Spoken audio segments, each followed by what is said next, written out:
आपके अपने Kumar Sanjeev official channel में आपका स्वागत है। आज हम आपके बीच प्रस्तावना कौशल एवं उसके कंपोनेंट्स अर्थात घटक, प्रस्तावना कौशल और उसके घटक से संबंधित बहुत ही महत्वपूर्ण वीडियो आपके बीच लेके आए हैं। यदि आपको इस तरह के एजुकेशनल वीडियो देखना पसंद है जो आपके बीएड, डीएलएड और सीटेट से संबंधित हों, तो आप हमारे इस चैनल को लाइक, शेयर और सब्सक्राइब भी करें ताकि जो भी नए वीडियोज हम अपलोड करें उसका नोटिफिकेशन आपको सबसे पहले प्राप्त हो सके। इसलिए इस वीडियो को आप अंत तक देखें। चलिए दोस्तों, स्टार्ट करते हैं प्रस्तावना कौशल। इसके पहले हम प्रस्तावना कौशल से संबंधित कुछ महत्वपूर्ण मैटर आपको प्रोवाइड कर चुके हैं, लेकिन आज हम आपको प्रस्तावना कौशल और उसके कंपोनेंट्स दोनों को एक साथ पढ़ाएंगे। प्रस्तावना कौशल क्या है? प्रस्तावना कौशल में क्या किया जाता है? तो हम आपको बताना चाहेंगे कि एक छात्राध्यापक, छात्राध्यापिका अर्थात ऐसे कहें कि एक सेवाकालीन शिक्षक या सेवा पूर्व शिक्षक, दोनों के लिए प्रस्तावना कौशल जानना बहुत ही आवश्यक है। प्रस्तावना कौशल में हम प्रश्न पूछते हैं अपने छात्रों से। जिन छात्रों को पढ़ाना होता है उनसे हम प्रश्न पूछते हैं, और प्रश्न किस प्रकार का पूछते हैं? तो जो कंटेंट या जो प्रकरण हमें पढ़ाना होता है उसी से संबंधित प्रश्न पूछते हैं। छात्र उत्तर देते हैं और जो टॉपिक हमें पढ़ाना होता है हम आंसर के माध्यम से उन्हीं बच्चों से इस टॉपिक को निकलवा लेते हैं। और जैसे ही बच्चों के द्वारा हमारे प्रकरण, हमारे टॉपिक को बता दिया जाता है या बच्चे बता देते हैं, उसके बाद हम उस टॉपिक, उस प्रकरण को एक्सप्लेन करते हैं, उसकी व्याख्या करते हैं। किसी भी पाठ को प्रारंभ करने का प्रथम चरण प्रस्तावना कौशल ही है। पाठ की सफलता प्रस्तावना कौशल पर ही निर्भर करती है। इसलिए प्रत्येक छात्राध्यापक और प्रत्येक छात्राध्यापिका को प्रस्तावना कौशल में दक्ष होना चाहिए। पाठ प्रस्तावना या प्रस्तावना कौशल के प्रश्न छात्रों के पूर्व ज्ञान पर आधारित होने चाहिए, और यह प्रस्तावना के प्रश्न छात्रों में एक साइकोलॉजिकल इन्वायरमेंट, एक मनोवैज्ञानिक वातावरण का निर्माण करते हैं जिसके द्वारा बच्चे नवीन ज्ञान को प्राप्त करने के लिए उत्सुक हो जाते हैं। तो और जैसे ही उनकी जिज्ञासा जागृत हो जाती है सीखने की, वैसे ही आपके पाठ की सफलता 50% तय हो जाती है। तो प्रस्तावना कौशल में हम बच्चों को पूर्व ज्ञान के आधार पर उनको नवीन ज्ञान से जोड़ते हैं। अब हम आपको प्रस्तावना कौशल के कंपोनेंट्स, प्रस्तावना कौशल के घटक को स्पष्ट करना चाहेंगे।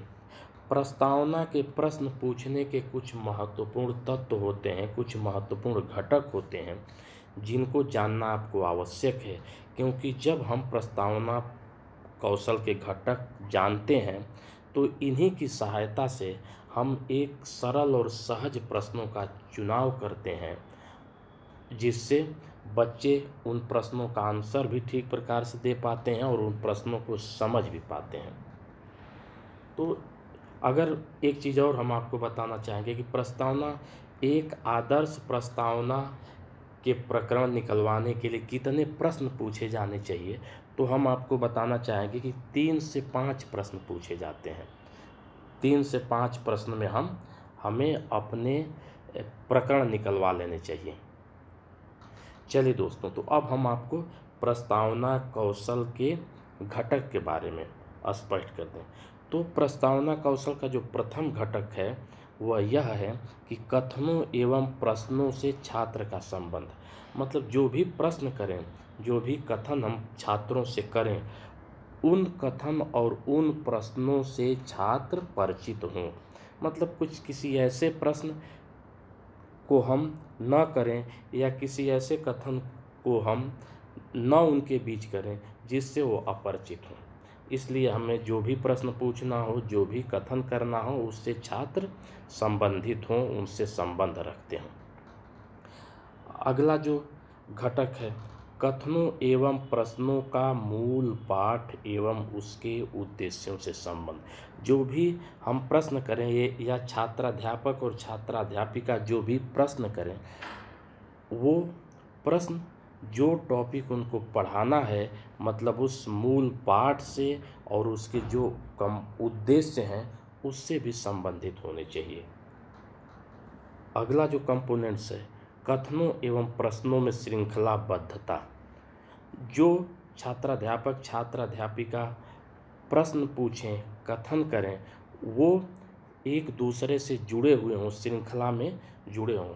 अर्थात हम आपको बताना चाहेंगे कि जब हम प्रस्तावना के प्रश्न निकलवाते हैं तो ये जेड शेप में होना चाहिए। जो हम प्रश्न पूछते हैं जेड शेप में, किस शेप में होना चाहिए?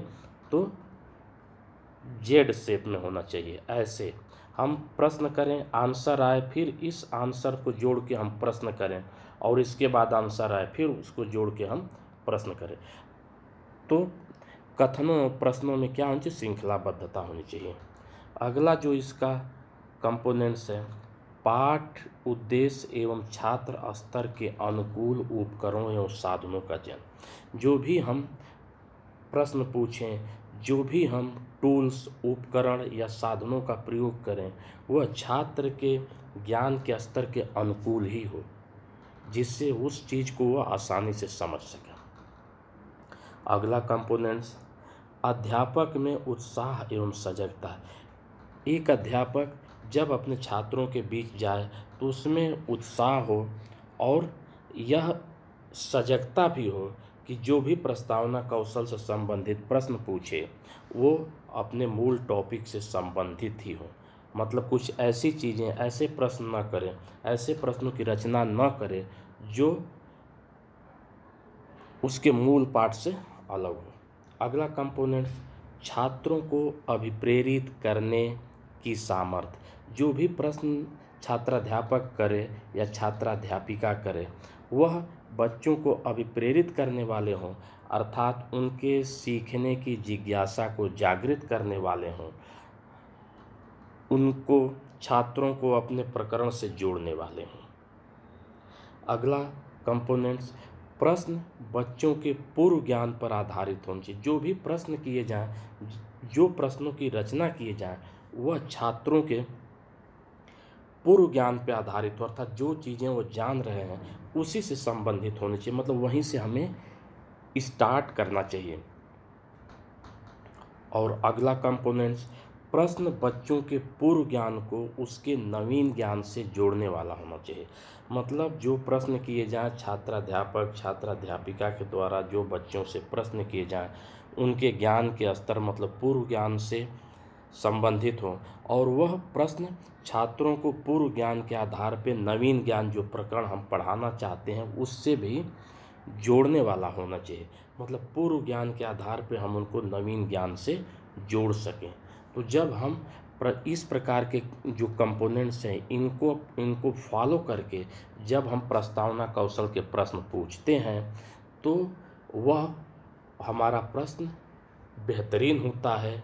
बच्चे उसका आंसर सहज और सरल तरीके से देते हैं और उनके सीखने की गति में भी वृद्धि हो जाती है। आई होप यह वीडियो आपको अच्छी लगी होगी। हमारे इस वीडियो को देखने के लिए आपको बहुत बहुत धन्यवाद।